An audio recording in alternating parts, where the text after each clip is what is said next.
샬롬. 평안하셨습니까?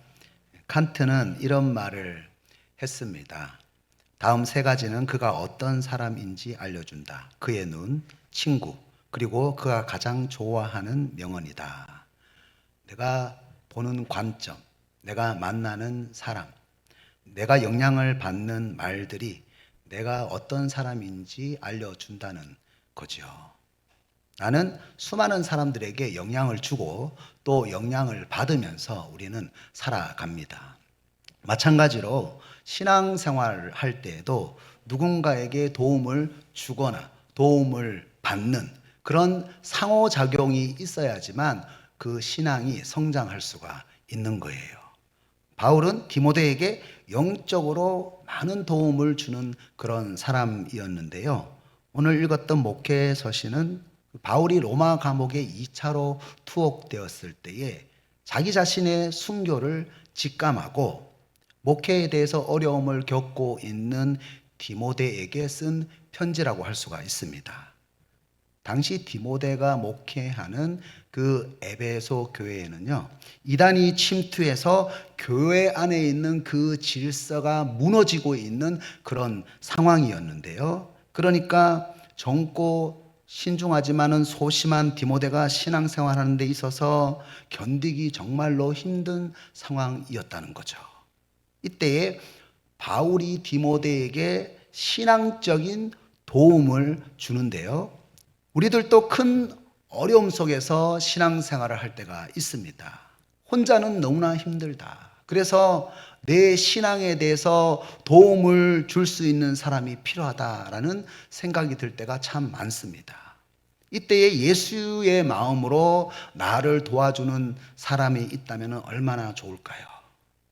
우리가 어떤 사람이 되어야 됩니까? 어려워하는 사람들을 도와줄 수 있는 사람. 도움이 필요할 때에 도움을 줄 수 있는 그런 사람이 되어야 합니다.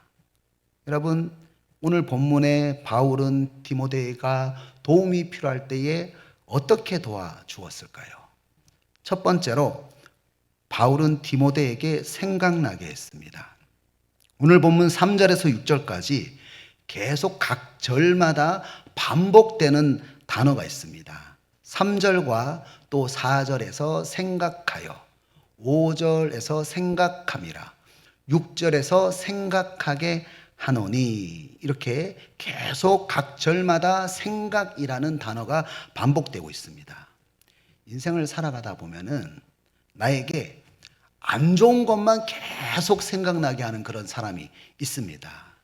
만나면은 내 자랑만 늘어놓는 사람, 나의 단점만 들추는 그런 사람들을 우리가 만날 때가 있는 거죠.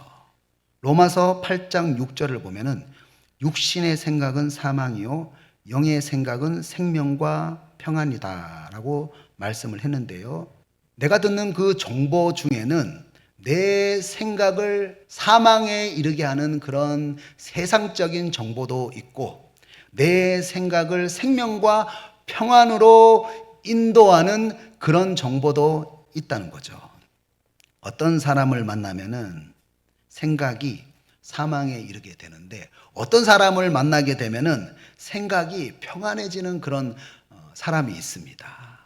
내가 거대한 환경을 마주하면서 안 좋은 소리를 듣게 된다면 나는 도대체 무엇을 잘할까? 이런 생각이 들 때가 참 많습니다. 하나님께서 예수 그리스도의 피의 값어치로 나를 죄에서 다시 살리셨는데 내가 저주를 받을 때마다 하나님의 자녀로서 내 존재 가치를 나조차도 업신여길 때가 참 많다는 거예요. 마귀 사탄은 내가 아무것도 할 줄 아는 게 없기 때문에 하나님께 사랑받을 자격이 없다는 말로 하나님의 자녀로서 내 존재 가치를 파괴하는 일을 지금 또 하고 있다는 거예요.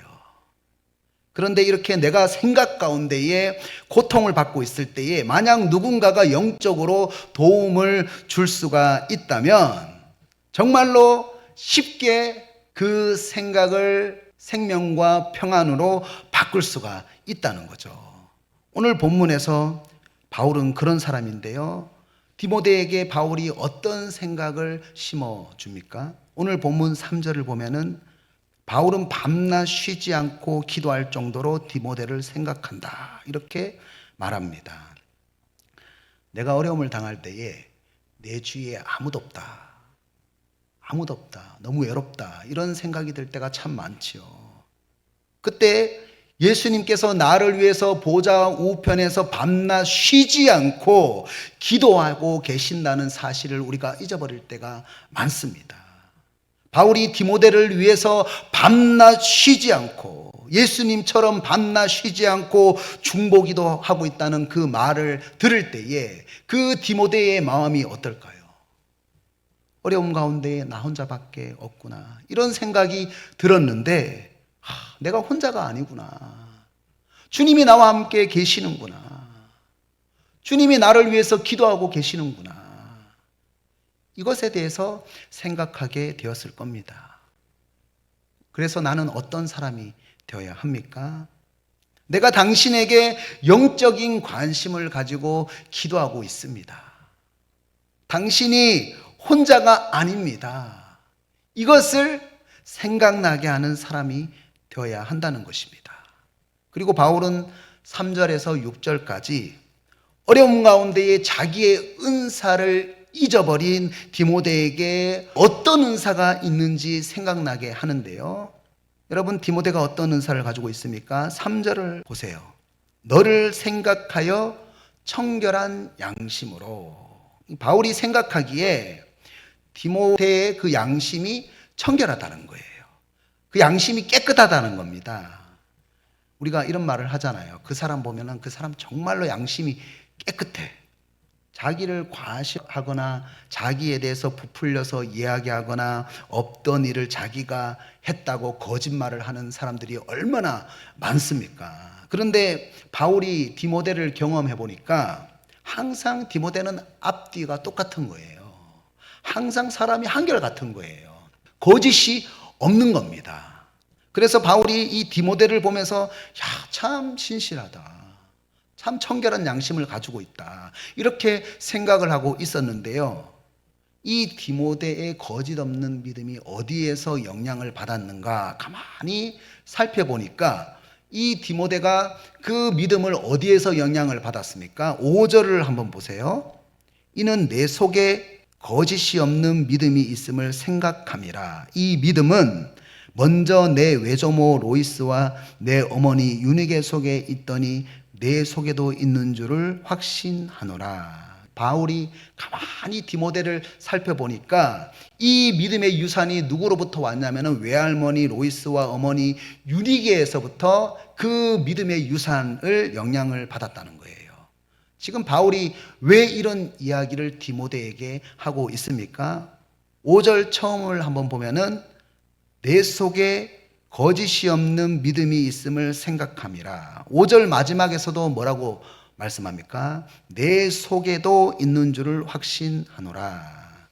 내 속에 있다라는 단어를 2번이나 반복했습니다.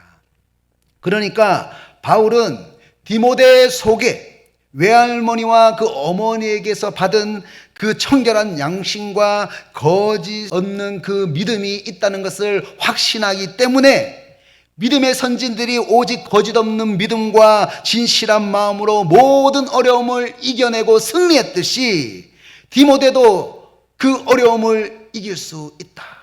이렇게 상기시키고 있다는 거예요.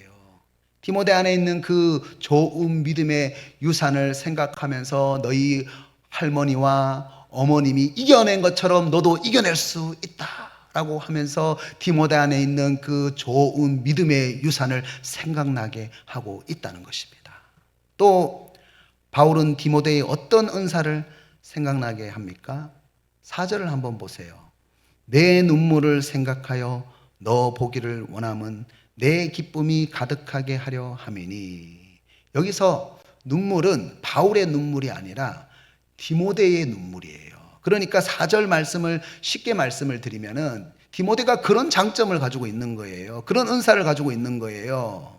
디모데가 소심하고 그리고 또 신중하긴 하지만 거짓이 없고 진실한 사람이거든요. 그래서 그것이 어떻게 나타나냐면은 성도들을 기도할 때에 눈물로 기도하는 거예요. 진실한 마음으로 눈물로 기도하는 모습을 바울이 본 거예요. 그래서 그 모습을 바울이 생각을 하면은 너무 보고 싶다는 겁니다. 그 모습을 생각하면은 너무 디모데를 생각할 때마다 기쁘다는 거예요. 그런데 이렇게 좋은 은사를 가지고 있는 디모데가 두려움 가운데 있으니까 그 은사를 잊어버린 겁니다. 자기 은사를 잊어버린 거예요. 사탄이 하는 일이 바로 그런 일입니다. 그러니까 바울이 볼 때에 얼마나 안타깝겠습니까? 이렇게 좋은 은사를, 지금 제가 여러분에게 설명을 드렸지만 디모데가 얼마나 좋은 은사를 가지고 있습니까? 그래서 그 은사를 잊어버리고 있으니까 바울이 어떻게 합니까? 6절에서 이렇게 말씀하는 거예요. 나의 안수함으로 내 속에 있는 하나님의 은사를 다시 부릿듯하게 하기 위하여 너로 생각하게 하노니. 바울이 디모데를 다시 만난다면 사랑하는 마음으로 디모데에게 안수를 해가지고 다시 내 속에 있는, 사라진 게 아니에요, 다시 내 속에 있는 좋은 하나님의 은사를 생각나게 해서 불타게 만들고 싶다, 이렇게 지금 도전을 하고 있다는 겁니다. 저는 디모데를 영적으로 도와주는 이 바울 사도의 모습을 보면서 너무 큰 은혜를 받았어요. 내가 해야 할 일이 바로 이런 일이구나. 나도 저런 사람이 되고 싶다. 성도들 안에 있는 그 잃어버렸던 하나님의 은사들을 다시 생각나게 하는 사람이 되고 싶다. 그래서 다시 그 하나님의 은사에 불을 붙여서 다시 하나님의 은사를 불타게 하는 그런 사람이 되고 싶다, 이런 생각을 했어요. 여러분은 그런 사람이 되고 싶지 않습니까? 하나님께서는 오늘 여러분에게, 여러분 또 주위 사람들에게 잃어버린 그 하나님의 은사를 다시 생각나게 해서 다시 그 은사를 불타게 만드는 사람이 되어라, 이렇게 우리에게 말씀하고 있다는 겁니다. 여러분, 만나면은요 힘이 빠지는 사람이 있어요. 하나님의 은사를 잊어버리게 만드는 사람이 있어요. 두려움 가운데 빠지게 하는 사람이 있어요. 그런데 반대로 만나면 하나님의 은사에 다시 불이 붙는 사람이 있습니다. 만나면 다시 하나님의 은사가 생각나게 하는 사람이 있다는 거예요. 여러분, 나는 어떤 사람이 되어야 합니까? 그 사람의 하나님의 은사를 생각나게 하는 사람이 되어야 한다는 거예요. 사탄 마귀처럼 송사해서 그 사람을 힘을 빼고 불을 꺼트리는 사람이 되면 안 된다는 겁니다. 여러분, 오늘 하나님께서 우리에게 묻고 있습니다. 나는 무엇을 생각나게 하는 사람인가? 오늘 여기 계신 저와 여러분은 내 주위에 있는 사람들에게 하나님의 은사를 다시 생각나게 하셔서 다시금 하나님의 은사로 불타게 만드시기를 주님의 이름으로 축복합니다. 두 번째로, 바울은 디모데에게 감당하게 했습니다. 바울은 7절에서 이렇게 말합니다. 하나님이 우리에게 주신 것은 두려워하는 마음이 아니요. 디모데는 거짓이 없는 그런 장점을 가지고 있지만 신중하고 반면에 소심한 성격을 가지고 있었습니다. 바울하고는 좀 다르죠. 바울은 디모데전서 4장 12절에서 이렇게 말하거든요. 누구든지 내 연소함을 업신여기지 못하게 하고. 그러니까 에베소 교회에 이단이 침투했는데 그 에베소 교회 감독 아닙니까? 목회자 아닙니까? 그러다 보니까 교회가 분열되고 또 교회 안에서 목회자를 흔드니까 젊은 나이에 디모데를 업신여기는 그런 모습이 나타난 거죠. 그러니까 얼마나 디모데가 그 마음이 두려웠겠습니까? 그런데 이렇게 디모데의 마음이 두려워지니까 어떻게 됩니까? 어려움 가운데에 사명을 감당하지 못하는 거예요. 두려움은 능력을 없어지게 만들거든요. 여러분, 두려운 마음이 있을 때 여러분 일하고 싶습니까? 일하고 싶지 않잖아요. 그래서 두려움은 항상 우리 안에 있는 능력을 가져갑니다. 명랑이라는 영화에서 이순신 장군이 한 대사인데요. 만일 두려움을 용기로 바꿀 수만 있다면 그 용기는 100배, 1000배의 큰 용기로 배가 되어 나타날 것이다. 여러분, 이순신 장군이 12척의 배로 330척의 왜군을 물리칠 수 있는 것은 전술의 힘이죠. 그런데 아무리 전술이 있다고 하더라도 12척의 배로 330척의 배를 맞설 때에 두려운 마음이 있다면 전술을 펼칠 수가 없어요. 능력을 펼칠 수가 없는 거예요. 그래서 두려움은 우리 안에 있는 능력을 상실하게 만드는 거예요. 그래서 7절에서 두려워하는 마음이 아니요 라고 말한 다음에 제일 처음에 뭐라고 말합니까? 오직이라는 단어를 붙입니다. 오직 능력과, 두려워하는 마음이 능력을 앗아간다는 거예요. 오직 능력과. 8절에서도 이렇게 말씀하죠. 하나님의 능력을 따라, 하나님의 능력을 따라 복음과 함께 고난을 받으라. 복음을 전할 때 능력이 없으면 전할 수 없잖아요. 두려움이 있다면 고난받는 환경에서 복음을 전해야 하는데 두려움 때문에 능력을 발휘할 수가 없는 거예요. 그러면 여러분 어떻게 능력을 발휘할 수가 있습니까? 7절을 보면은 하나님이 우리에게 주신 것은 두려워하는 마음이 아니요 오직 능력과, 그 다음 뭐라고 말씀합니까? 사랑과 절제하는 마음이니 라고 말씀합니다. 능력 다음에 사랑과 절제가 나옵니다. 요한일서 4장 18절에서 이렇게 말씀하죠. 사랑 안에 두려움이 없고 온전한 사랑이 두려움을 내쫓나니 두려움에는 형벌이 있음이라. 두려워하는 자는 사랑 안에서 온전히 이루지 못하였느니라. 아멘. 온전히 이루지 못하였느니라. 능력이 사라지는 거죠. 두려움은 하나님의 사랑을 잊어버리게 만듭니다. 하나님의 사랑을 잊어버리게 되니까 온전히 이룰 수 있는 능력이 없어지는 거예요. 두려워하는 자는 사랑 안에서 온전히 이루지 못하였느니라 라고 얘기하잖아요. 그렇다면 온전한 사랑이 우리 가운데 있기 위해서는 어떻게 해야 됩니까? 7절에서 사랑 다음에 무엇이 나오죠? 절제해야 된다라고 말씀합니다. 절제해야 된다. 절제가 원어로 근신, 훈련이라는 그런 뜻인데요. 그러니까 두려운 마음을 절제하는 훈련을 해야 된다. 두려운 마음을 절제하는 훈련을 해야지만 하나님의 사랑을 누릴 수가 있다는 거예요. 그래야 하나님의 사랑 안에서 온전히 이룰 수 있는 능력이 내 삶에 나타날 수가 있다는 겁니다. 잠언 4장 23절에서 이렇게 말씀하죠. 모든 지킬 만한 것 중에서 더욱 내 마음을 지키라. 생명의 근원이 이에서 남이니라.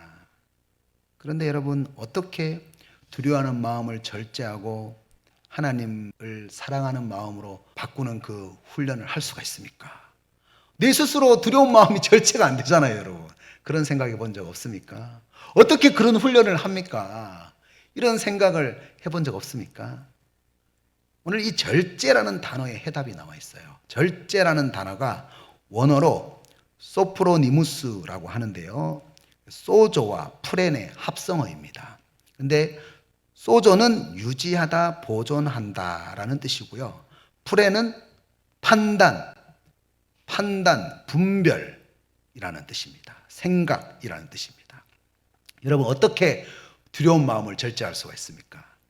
내 생각에 하나님의 말씀이 주시는 확실한 판단, 확실한 기준, 확실한 분별력이 내 속에 있을 때에, 그리고 그 확실한 말씀이 주는 분별력이 내 삶 가운데 계속해서 유지해서 흐를 때에, 계속해서 그 말씀의 분별력이 내 삶에서 보존될 때에 내 마음 가운데 하나님의 사랑이 충만해질 수가 있고 두려움이 사라지고 내 삶의 능력이 충만해질 수가 있다는 것입니다. 그렇습니다. 내 스스로 두려운 마음을 절제할 수가 없어요. 그것은 도덕이죠. 어떻게 우리가 그 두려움을 절제할 수가 있습니까? 내 생각에 말씀이 주는 확실한 기준, 분별력이 있다면 우리는 그 말씀의 힘을 입어서 두려운 마음을 절제할 수가 있다는 것입니다. 그래서 우리는 어떻게 살아가야 됩니까? 바울은 디모데후서 3장 14절에서 이렇게 말씀합니다. 너는 배우고 확신한 일에 거하라. 할렐루야. 여러분 사람들이 나에게 하는 그 저주의 말 여러분 많이 듣잖아요. 세상의 가치관으로 여러분 비교받을 때마다 여러분 흔들리잖아요. 그럴 때에 여러분 내가 배웠던 그 말씀으로 그 모든 저주의 말들을 확실하게 내가 분별한다면, 그리고 그 분별력을 계속해서 말씀을 묵상하면서 기도하면서 유지할 수가 있다면은 내 삶 가운데의 두려운 마음을 절제할 수가 있다는 것입니다. 바울은 디모데가 어려서부터 성경을 알았는데 디모데후서 3장 17절에서 성경에는 어떤 능력이 있다고 말씀합니까? 함께 이 말씀을 읽겠습니다. 시작. 이는 하나님의 사람으로 온전하게 하며 모든 선한 일을 행할 능력을 갖추게 하려 함이라. 아멘. 성경의 목적이 하나님의 사람으로 온전하게 해서 선한 일을 행할 능력을 갖추게 함이라. 할렐루야. 그렇습니다. 내 스스로 절대로 두려움을 절제할 수 없어요. 없습니다. 그런데 내 마음 가운데 하나님의 말씀이 들어오면은요, 두려움이 물러갈 수 있는 거예요. 하나님의 사랑으로 충만해질 수 있는 거예요. 말씀이 하나님의 편지 아닙니까? 하나님의 사랑하는 마음 아닙니까? 그 하나님의 사랑이 내 삶 속에, 내 내면 속에 침범해 들어오게 되면은 충만해지는 거예요. 그러면은 그 사랑 때문에 두려운 마음이 절제가 되는 거예요. 하나님은 나를 사랑하시는구나. 그 사랑한다는 것을 알기 때문에 그 말씀의 분별력으로 인해서 그 두려운 마음이 절제가 되고 우리가 모든 선한 일을 행할 수 있는 능력을 갖추게 된다는 것입니다. 그래서 찰스 스펄전 목사님은 이렇게 말했습니다. 우리의 두려움은 성경을 소홀히 여기면서 시작됩니다. 맞아요.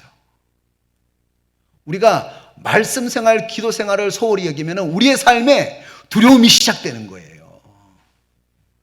마틴 루터도 이렇게 말했습니다. 당신의 생각과 감정을 하나님의 말씀보다 신뢰하지 말아라. 그럴 때 많잖아요. 내 생각과 감정을 더 신뢰하잖아요. 그런데 당신의 생각과 감정을 하나님의 말씀보다 더 신뢰하지 말아라. 두려움이 주는 생각과 감정을 따르지 말고 하나님의 말씀을 신뢰하시고 말씀으로 분별하십시오. 바울이 8절에서 주를 위하여 갇힌 자 된 나를 부끄러워하지 말고 오직 하나님의 능력을 따라 복음과 함께 고난을 받으라, 이렇게 말씀하잖아요. 세상 사람들이 어떻게 하나님을 믿는 사람이 저렇게 감옥에 갈 수 있느냐, 어떻게 예수 믿는 사람이 저렇게 고난을 받을 수가 있느냐, 이런 얘기를 들을 때마다 여러분 마음속에 부끄러움 생기잖아요. 그래서 복음 못 전하는 거예요. 그런데 말씀이 내 안에 들어오면은 8절 말씀처럼 주를 위하여 라고 얘기하거든요. 주를 위하여. 이 모든 것이 주를 위해서 갇힌 자 되었다는 것을 분별할 수가 있는 거예요. 그러면은 어떤 어려움 가운데서도 복음을 위하여 살아가는 인생에 대해서 부끄러워하지 않는 거예요. 그래서 바울이 어떤 형편에 처해 있든지 자족하는 일체의 비결을 배웠다고 하지 않았습니까? 여러분, 분별하시기를 바랍니다. 그러면은 두려움을 주는 그 마음을 절제하고 주님이 주시는 사랑으로, 주님이 주시는 능력으로 우리가 모든 선한 일을 감당할 수가 있다는 것입니다. 여러분, 두려움은 말씀을 잃어버리게 합니다. 두려움은 내 안에 있는 능력을 잃어버리게 합니다. 두려움은 하나님의 사랑을 잃어버리게 해요. 두려움은 내 속에 있는 분별력, 그 분별력을 잃어버리게 하는 거예요. 소경이 되게 하는 거예요. 여러분, 여러분의 인생에 말씀이 있다면 하나님의 사랑이 있고 그 말씀으로 분별력을 계속 유지할 수 있다면 부끄럽지 않아요. 내 인생이 두렵지 않습니다. 바울은 이렇게 디모데에게 두려움에 맞설 수 있도록 말씀의 사람이 되라고 영적인 도움을 주었습니다. 오늘 여기 계신 저와 여러분은 주님이 주시는 분별력을 꾸준히 유지해서 모든 두려움을 이기시고 주님이 주시는 사랑과 능력으로 모든 선한 일을 감당하시기를 주님의 이름으로 축복합니다. 이제 말씀을 적용하겠습니다. 무디 목사님이 스코틀랜드 집회에서 복음을 전하는데 한 소녀가 달려왔어요. 목사님, 하나님 앞에 내 삶을 드리고 싶어요. 그런데 저는 글을 배우지 못해서 성경을 읽을 수가 없어요. 몸이 약하고요. 가난해서 가진 것이 없어요. 이런 저를 하나님께서 받아주실까요? 그때 무디 전도단에 있는 사람들이 함께 무릎을 꿇고 중보 기도를 했습니다. 주님, 연약한 모습 그대로 받아주세요. 지켜보던 그 해밀턴 여사가 무디 전도단이거든요. 그 해밀턴 여사가 시를 써내려갔습니다. 옆에 있던 생키가 성령의 역사로 즉시 피아노를 두들기면서 곡을 쓰기 시작했습니다. 그리고 이런 찬양이 작곡이 되었습니다. 나 주의 도움 받고자 주 예수님께 빕니다. 그 구원 허락하시사 날 받으옵소서.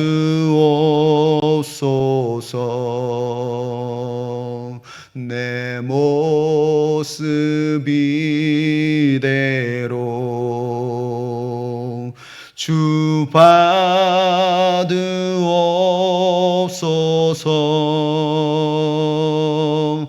날 위해 돌아가신 주 날 받으옵소서.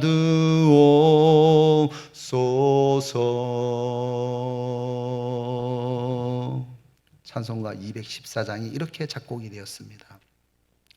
이 노래가, 이 찬송이 불려지는 곳마다 연약한 사람들이 새 힘을 얻었어요. 절망 가운데 있는 사람들이 하나님이 내 모습 이대로 나를 쓰시는구나, 도움을 받았습니다.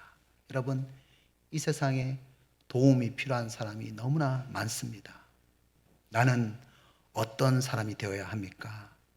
혹시 세상적인 가치관으로 사람들을 상하게 하고 그 사람 안에 있는 하나님의 은사의 불씨를 꺼트리는 사람이지 않습니까? 바울은 어떤 사람이었습니까? 디모데가 잊어버린 하나님의 은사를 다시 생각나게 해서 다시 하나님의 은사로 불타게 하는 사람이었어요.